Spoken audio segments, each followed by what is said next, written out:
সাহামাগুড়া YouTube চ্যানেলে আপনাকে আন্তরিক স্বাগতম। আজ আমরা যাচ্ছি স্বপ্নের দ্বীপ সেন্ট মার্টিনে। নাম উচ্চারণ করলেই মনে হয় নীল রঙের কোনো স্বপ্ন হাতে নিয়ে হাঁটছি। এখানে সমুদ্র এতটাই স্বচ্ছ যে নিচে মাছের হাসিও দেখা যায়। নারকেল গাছে বাতাস ঝুলে থাকে আর রাতের সমুদ্র যেন আকাশের তারা ধার করে নেয়। ঢাকা থেকে সেন্ট মার্টিন যাত্রা। ধাপ 1, ঢাকা থেকে কক্সবাজার বা টেকনাফ। ঢাকা থেকে সরাসরি টেকনাফগামী বাস পাওয়া যায়, অথবা ঢাকা থেকে ফ্লাইট বা বাসে কক্সবাজার গিয়ে সেখান থেকে লোকাল বাস, মাইক্রো বা জিপ দিয়ে টেকনাফ যাওয়া যায়। ধাপ 2, টেকনাফ থেকে সেন্ট মার্টিন। টেকনাফ থেকে সেন্ট মার্টিনে যাওয়া যায় বড় জাহাজ বা ক্রুজে।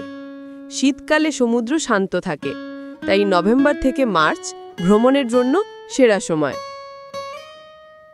জাহাজ যখন নীল সমুদ্রের বুকে এগিয়ে চলে, মনে হয় যেন অন্য এক জগতে ঢুকে যাচ্ছি, যেখানে প্রতিটি ঢেউ হাসি মুখে স্বাগতম জানায়। সেন্ট মার্টিন কেন এত সুন্দর? এটি শুধু একটি দ্বীপ নয়, এটি প্রকৃতির প্রেমপত্র। পানির রং স্বপ্নের মতো নীল, নারকেল বাগান আর সাদা বালির পথ। রোদ নরম, ঢেউ শান্ত, হাওয়ায় লবণের সাথে স্বপ্নের গন্ধ। রাতে জ্যোৎস্নার আলোয় সমুদ্র ঝিকমিক করে, যেন পানির নিচে তারারা জন্ম নিচ্ছে।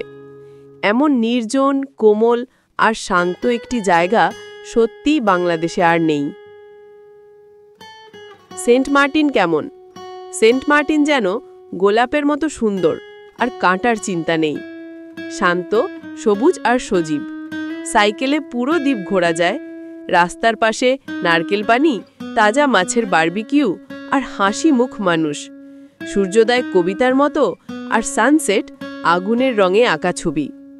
সমুদ্রের পাশে বসে থাকলেই মন নরম হয়ে যায়, শ্বাস হালকা লাগে, আর হৃদয় ফিসফিস করে বলে, জীবন কত সুন্দর।